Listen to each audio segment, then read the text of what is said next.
ईश्वर को जानने की विधि। परम श्रद्धेय श्रील प्रभुपाद जी कहते हैं, वैदिक शिष्य परंपरा में गुरुजन अपने कथनों को सदा प्रामाणिक स्रोतों से सुने गए कथनों पर आधारित करते हैं, निजी अनुभव पर नहीं। अपने प्रत्यक्ष अनुभव के द्वारा वस्तुओं को समझने का प्रयास ज्ञान प्राप्त करने की भौतिक विधि है, जिसे प्रत्यक्ष कहते हैं। किंतु वैदिक विधि इससे भिन्न है। यह श्रुति कहलाती है, जिसका अर्थ है प्रामाणिक स्रोतों से श्रवण करना। वैदिक ज्ञान का यही रहस्य है। आपको अपनी अपूर्ण इंद्रियों के आधार पर उन वस्तुओं को समझने का प्रयास नहीं करना चाहिए जो आपकी प्रायोगिक यानी व्यवहारिक शक्ति के परे है।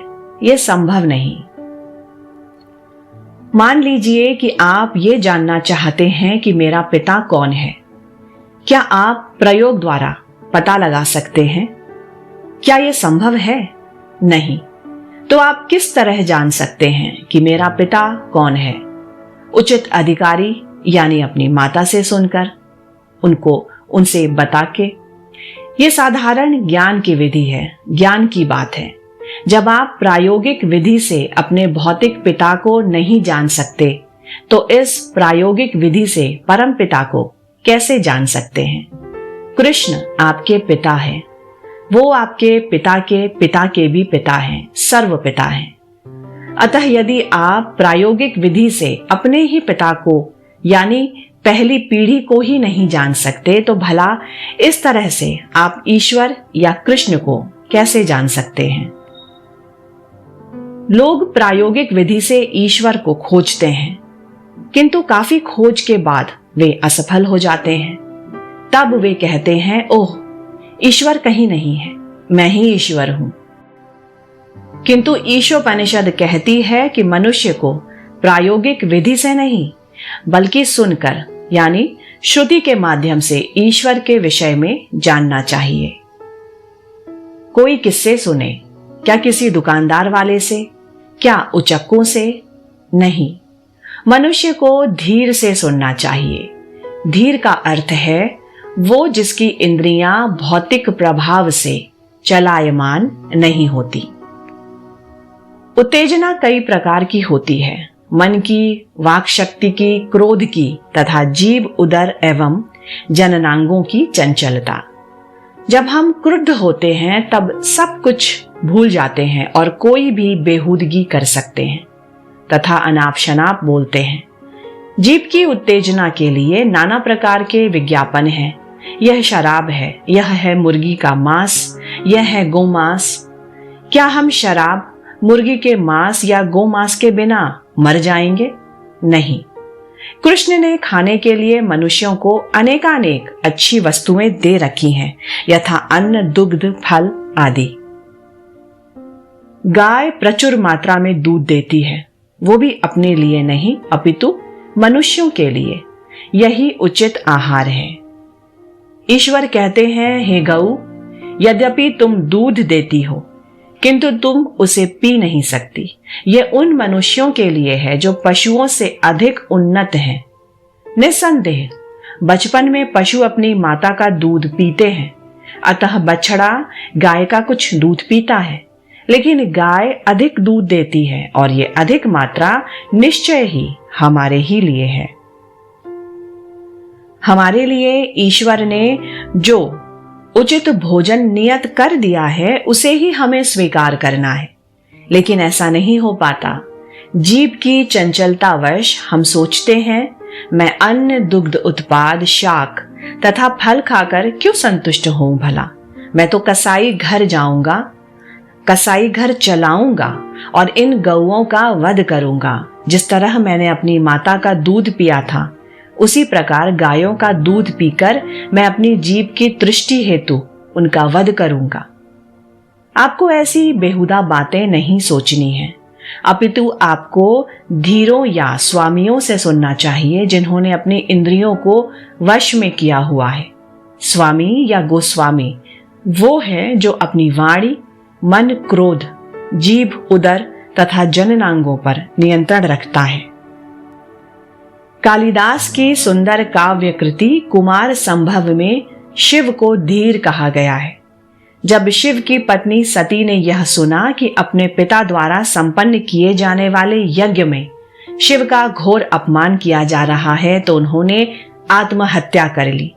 अपनी पत्नी की आत्महत्या का समाचार सुनकर शिवजी अत्यंत क्रुद्ध हो उठे और कहीं अन्यत्र समाधि लगाने के लिए उन्होंने इस लोक को छोड़ दिया। उस समय असुरों तथा देवताओं के बीच युद्ध चल रहा था। देवताओं को अच्छे सेनापति की आवश्यकता थी।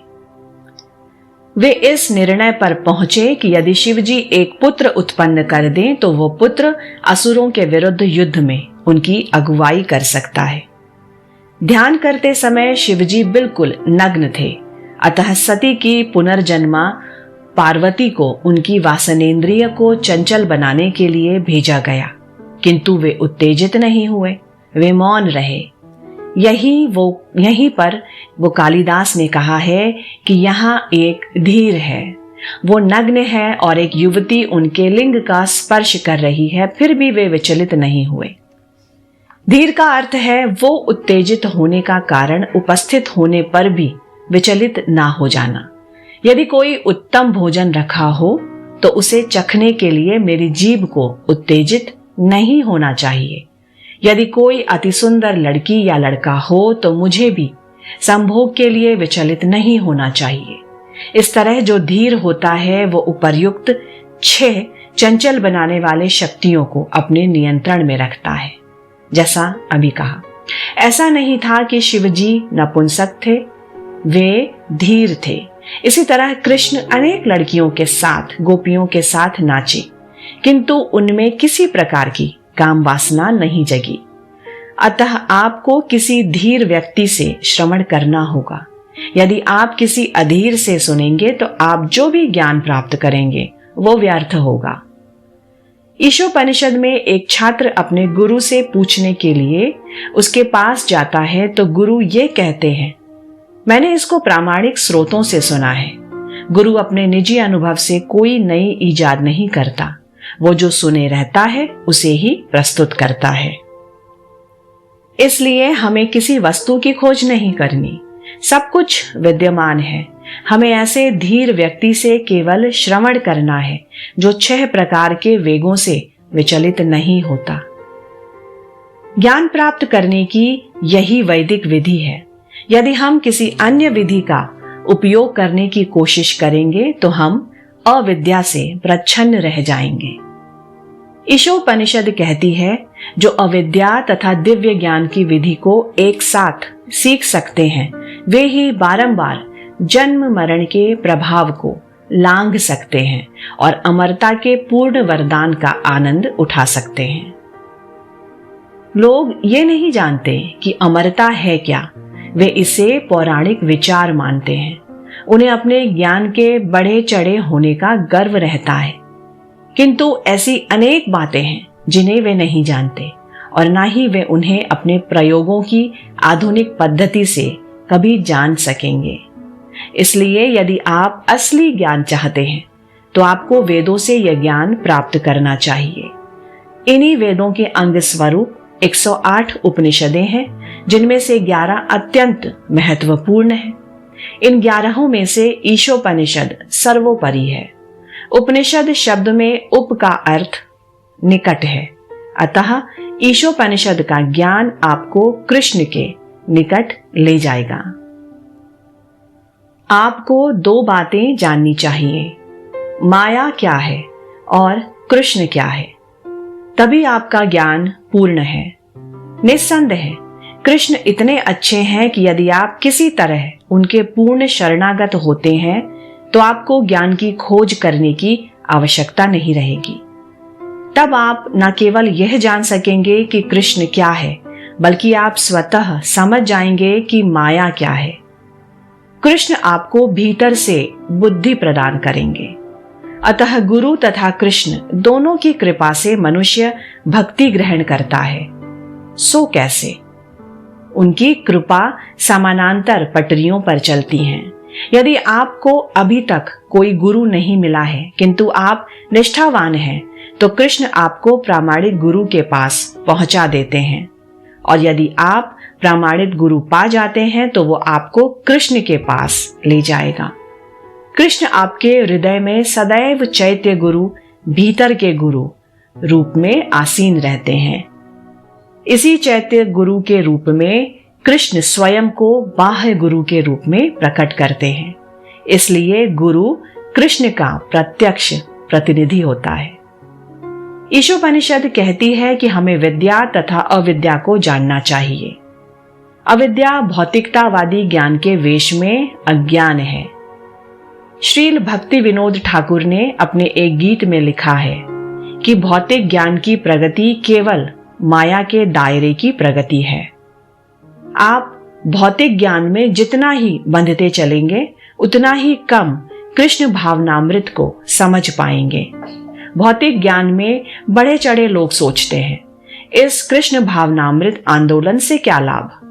उनमें आध्यात्मिक ज्ञान के लिए कोई आकर्षण नहीं रहता। वे अविद्या में अत्यंत तल्लीन रहते हैं। कुछ भारतीय बालक भारत की आध्यात्मिक संस्कृति का तिरस्कार करके टेक्नोलॉजी सीखने के लिए पश्चिम में आते हैं। जब वे यह देखते हैं कि जिन वस्तुओं को उन्होंने भारत में तिरस्कृत कर दिया था उन्हें ही मैंने पश्चिम में चालू कर दिया है, तो उन्हें आश्चर्य होता है। पश्चिम में मेरे आने का एक कारण यह है कि आधुनिक भारत ने आध्यात्मिक ज्ञान को ठुकरा दिया है। आज भारतीय सोचते हैं कि यदि वे पाश्चात्य टेक्नोलॉजी का अनुसरण कर सके तो वे सुखी बन जाएंगे। ये माया है। वो ये नहीं देखते कि टेक्नोलॉजी में उनसे 300 गुना अधिक बड़े चढ़े लोग भी सुखी नहीं हैं।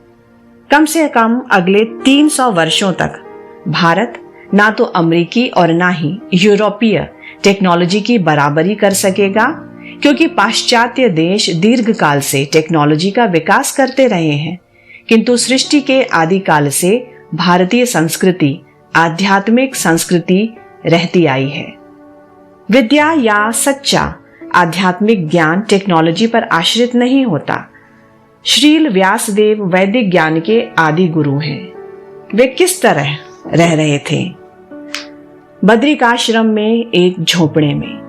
लेकिन उनके ज्ञान को तो देखिए। उन्होंने अनेक पुराण लिखे जिनमें श्रीमद् भागवत भी सम्मिलित है। उन्होंने वेदांत सूत्र तथा महाभारत भी लिखा। यदि आपको व्यासदेव द्वारा लिखित हर पंक्ति पढ़नी हो तो आपका सारा जीवन लग जाएगा। अकेले श्रीमद् भागवत में 18,000 से कम श्लोक नहीं है, और हर श्लोक इतना सार गर्भित है कि उसे पूरी तरह समझने में सारा जीवन लग जाएगा। यह है वैदिक संस्कृति। वैदिक वाङ्मय में जो ज्ञान निहित है, न केवल आध्यात्मिक ज्ञान अपितु भौतिक ज्ञान भी, ये अतुलनीय है। वेदों में खगोल विज्ञान, गणित एवं अनेक अन्य विषयों की चर्चा है। ऐसा नहीं है कि प्राचीन काल में विमान नहीं थे। पुराणों में इनका उल्लेख है। ये विमान इतने सुदृढ़ तथा तेज होते थे कि वे आसानी से अन्य लोकों तक जा सकते थे। ऐसा नहीं था कि वैदिक युग में भौतिक ज्ञान की उन्नति नहीं हुई थी। उन्नति थी, लेकिन तब लोग इसे इतना महत्वपूर्ण नहीं मानते थे। उनकी रुचि आध्यात्मिक ज्ञान में थी। अतः मनुष्य को जानना चाहिए कि विद्या यानी ज्ञान क्या है और अविद्या यानी अज्ञान क्या है। यदि हम अविद्या यानी भौतिक ज्ञान में प्रगति करेंगे तो हमें बारंबार जन्म लेना तथा मरना होगा। इतना ही नहीं, इसकी कोई गारंटी नहीं कि आपका अगला जन्म क्या होगा। ये आपके हाथ में नहीं। आज आप अमेरिकी होने के नाते सुखी हैं, किंतु इस शरीर को त्यागने के बाद आपका कोई आदेश नहीं चलेगा कि मुझे फिर से अमेरिकी शरीर प्रदान करी जाए। हाँ, आपको अमेरिकी गाय का शरीर प्राप्त हो सकता है। तब तो आपके भाग्य में कसाई घर जाना बनता है। इसलिए भौतिक ज्ञान का अनुशीलन, राष्ट्रवाद, समाजवाद, यहवाद, वहवाद केवल समय का अपव्यय ही है। अच्छा हो कि असली ज्ञान यानी वैदिक ज्ञान का अनुशीलन किया जाए, जो कृष्ण की शरण में जाना है। हरे रामा हरे कृष्णा